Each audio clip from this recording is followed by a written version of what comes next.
بسم اللہ الرحمن الرحیم۔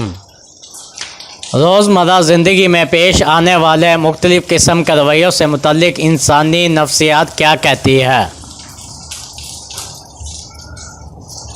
نفسیاتی طور پر تباہ شدہ لوگ سب سے زیادہ مضبوط ہوتے ہیں کیونکہ وہ جانتے ہیں کہ وہ کسی بھی چیز سے زندہ رہ سکتے ہیں۔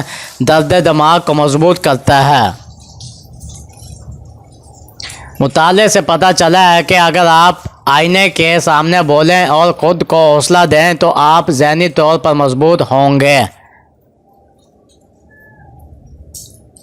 آپ کا دماغ اپنا 70% وقت یادوں کو دوبارہ چلانے اور بہترین لمحات کے منظرنامے بنانے میں مصرف کرتا ہے۔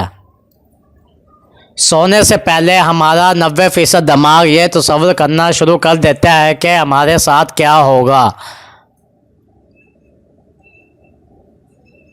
وہ شخص جسے آپ اپنے دماغ سے کبھی نہیں نکال سکتے وہ بھی شاید آپ کے بارے میں سوچ رہا ہے۔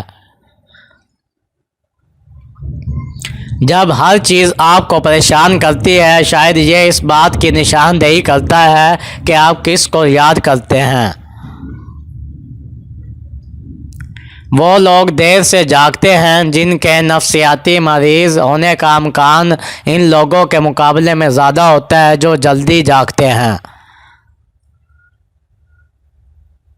6 سے 8 ماہ کے اندر ہمارا دماغ کسی ایسے شخص کو مکمل طور پر معاف کر دے گا جس نے ہمیں تکلیف پہنچائی ہے۔ وہ لوگ جو دوسروں کے ساتھ دوستی کرنے سے انکار کرتے ہیں وہ ہیں جنہوں نے سب سے زیادہ مایوسی کا تجربہ کیا ہے۔ جو لوگ اکثر قسمیں کھاتے ہیں وہ جذباتی طور پر مضبوط اور ہوشیار ہوتے ہیں۔ ذہین لوگ اکثر تنازعات سے دور رہتے ہیں۔ یہ بتاتا ہے کہ وہ کس طرح بہت سی چیزوں کو سمجھتے ہیں لیکن خاموش رہتے ہیں۔ وہ لوگ جو جسمانی لحاظ سے شرمیلے ہیں وہ اپنے دوستوں کے لیے زیادہ پرکشش ہوتے ہیں۔ وہ اپنے تعلقات میں بھی زیادہ وفادار ہوتے ہیں۔ اگر کوئی کہہ رہا ہے کہ آپ بدل گئے ہیں تو غالباً آپ نے اس کی مرضی کے مطابق عمل کرنا چھوڑ دیا ہے۔ کسی کی قدر کو سمجھنے کا بہترین طریقہ اس کے بغیر زندگی کا خواب دیکھنا ہے۔ ہمارے بچوں کے ساتھ ہماری باتیں ان کی اندرونی آواز بن جاتی ہے۔ رات گئے یا صبح سویرے لوگ انتہائی ایماندار، عجیب یا خود غرض ہو جاتے ہیں۔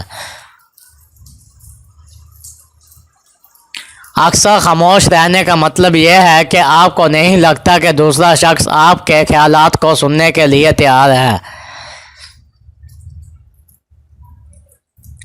جو لوگ جو شرماتے ہیں وہ ان لوگوں کے مقابلے میں زیادہ سخی اور قابل اعتماد ہوتے ہیں جو ایسا نہیں کرتے ہیں۔ لوگ تب زیادہ خوبصورت نظر آتے ہیں جب وہ ان چیزوں کے بارے میں بات کرتے ہیں جن میں وہ خود انٹرسٹ ہیں۔ یہ سوچنے کے قابل ہونا ہے کہ ہم کس طرح کے سوچتے ہیں اعلیٰ ذہانت کی علامت ہے۔ دلیل جیتنے کا سب سے طاقتور طریقہ سوال پوچھنا ہے۔ اس طرح لوگوں کی خامیاں عیاں ہوتی ہیں۔ یاد رکھیں، دھوکہ دینے والے ہمیشہ دھوکے کے بارے میں سوچیں گے۔ جھوٹ بولنے والے سمجھیں گے کہ سب جھوٹ بول رہے ہیں۔ بہت زیادہ سوچنے سے ہمارا دماغ ہمیں گزرے ہوئے تکلیف دہ لمحات اور واقعات یاد دلاتا ہے۔